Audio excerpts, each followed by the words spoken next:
The metaverse. It's a term that's become the buzzword of the decade, a name that's either come to define the inevitable future of the internet or potentially make you cringe.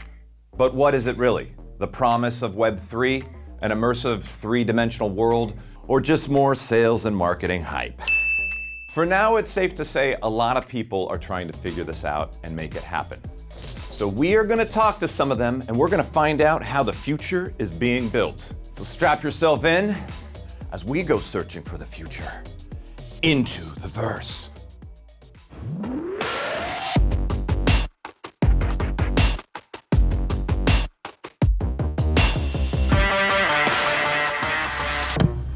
To all of those watching from the future, the year is 2022. 2 long years of global pandemic, quarantine, remote work have given rise to the rapid acceleration of digital transformation, and it's amplified by the need for more connective technology.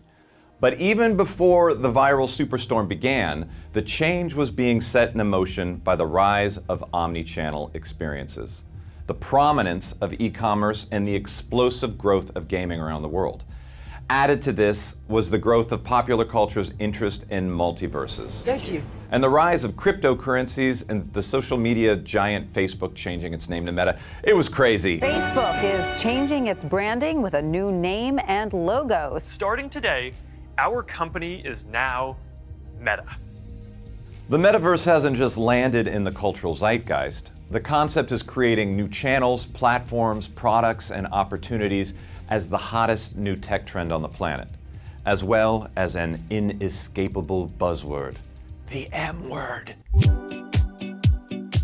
I left the metaverse to be here. Do you know what the metaverse is? Is it a place that's like a real life, but on the internet? I think it has to do with like gaming and blockchain, NFTs, something. I believe it's like an alternate digital world where people convene to interact on any number of issues. Is it utopian ideal, or do you think of it more as a dystopian way? We'd like to think of it as more utopic, at least in conception. From Tron to Ready Player One, there have been dozens of fictional interpretations of what the metaverse could be. But we do know one fact. The term metaverse is solidly rooted in science fiction. It was first mentioned by name in the 1992 book Snow Crash by Neil Stephenson.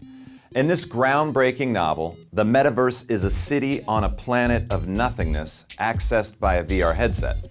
Users play as avatars who can obtain access to rare and valuable gear if the user has the clout and the skill to retrieve it. Yet predating the metaverse in Snow Crash, the concept was first introduced in the cyberspace of the Matrix in William Gibson's Neuromancer. The term Matrix was also borrowed by the Wachowskis as the title of the 1999 film. This is the construct. We can load anything from clothing to equipment, weapons. The paranoid sci-fi action film The Matrix was single-handedly responsible for solidifying the concept of an alternate digital reality in the minds of the masses. But as digital worlds go, Ernest Cline's novel Ready Player One, interpreted for screens by Steven Spielberg, added a whopper-sized share of 80s pop culture to its metaverse.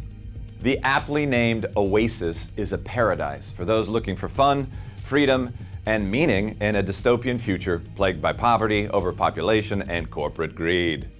These days, reality is a bummer. Everyone's looking for a way to escape. Yep, that's some pretty depressing stuff.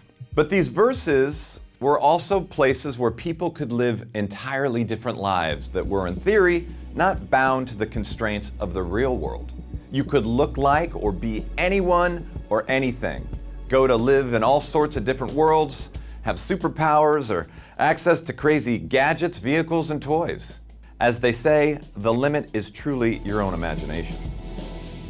So in 2017, you wrote Charlie Fink's Metaverse. Now, how do you define it today in 2022? First of all, when we're talking about the metaverse, we are talking about VR. I think the difference between the metaverse and internet right now is that on the internet right now, you do not have embodied presence. Embodied presence is the fundamental idea behind VR. I think the most exciting thing is this march from 2D to 3D. Computing's quite flat at the moment, it's very powerful, but it doesn't represent how we see our world, which is in 3 dimensions. The virtual world doesn't need to be just a game. We're realizing that people want that interaction, people want that personalization. Customers say, I want to build a metaverse. I immediately say, no, you don't. You don't want to build a metaverse. You want to build an interactive 3D experience. Currently, immersive environments attract visitors for a myriad of reasons. To game or hang with friends, to participate in virtual experiences and events, to acquire digital and physical stuff, to build and create. But when it comes to strictly social platforms, OGs like Second Life have been there, done that, and once again are in high demand. At this moment, the backbone of the metaverse may actually be solidified through the digital economy. It's undeniable that NFTs, cryptocurrency, and virtual land grabs are causing huge disruption in the global economy, just through the sheer volume of capital they now attract. There's virtual items, there's a virtual economy, there's avatars, all of those things that are now kind of core tenets in some people's minds of like the metaverse as an identity. You're seeing why a big push from Nike and Gucci and Balenciaga in this space is fashion, is because it's not actually a marketing thing, it's a new channel to sell items. Certainly we will have digital goods in the metaverse, and certainly there will be ways to make sure that there are possessions. So I don't think this idea of owning digital objects is bad, but I question owning digital objects that don't do anything. Meanwhile, newsrooms keep churning out prophecies about how people will interact. Gartner predicts 25% will spend at least 1 hour per day in the metaverse by 2026. And according to the Future Today Institute, by 2030, others will live the majority of their waking hours jacked in. Our lives are becoming more digitalized as ever, from mobile technology, payments, finance. That's kind of just happening, and this is almost that continued push into virtualization. We need a meta layer that would allow you to take your avatar and your possessions and your one true identity place to place.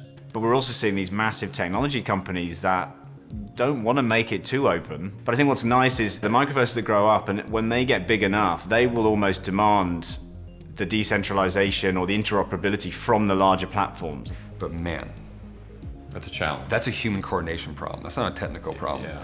And so I think it's going to take 10, 15, 20 years before that all gets ironed out. What we think the metaverse is and what it is likely to become will be dependent on how it's used and how widespread it's adopted by consumers. Like any new technology, the bandwagon has a compounding effect. While the community of tech entrepreneurs, new entrants, and early adopters are likely to speed its evolution, the way in which it's utilized, adopted, and eventually, yes, monetized will determine the future of how we interact with the metaverse and possibly each other. It's easy to think it's super far out, but there's really smart people who are incredibly passionate who are doing it. Yeah. As we speak, they're building these networks. I think we're going to see some incredibly fast iteration. And so we're seeing innovation in the graphics cards and the architecture there. We're going to have to see it in the telco network and edge compute and spatial computing. And that is just the plumbing and the wiring. Just imagine opening up to a completely new medium that hasn't been explored. I think that's the beauty of it. It's not thinking that we're just going to translate what exists right now into a new space, but what can artists create inside of this new environment? Hope is what drives us. So I hope it's a better future. It's exciting from just a technology standpoint. It's incredible, the world that we're entering. It's the world we've been talking about for the past 30 years, and now it's finally happening. But I do think that wherever humans go, we take our good and bad with us. This is horrifying that we can now do stand-up comedy in VR because I'm officially out of reasons to go outdoors. In order to meet the masses, it may well be that the metaverse needs what the internet already has: authentic stories, a robust community, a place to express identity, multiple interfaces, and immersive environments to navigate. We're at the start of the start, where opportunity, possibility, and imagination collide. This is precisely the reason for all the hype. Anything is possible. That's why this is not the end, but merely the beginning of our expedition to explore. This is not an undertaking for a mere mortal, no. We need our avatar where we're going. Here the laws of nature or physics have no hold. For this trip, we leave the real world behind and venture into the verse. You better move.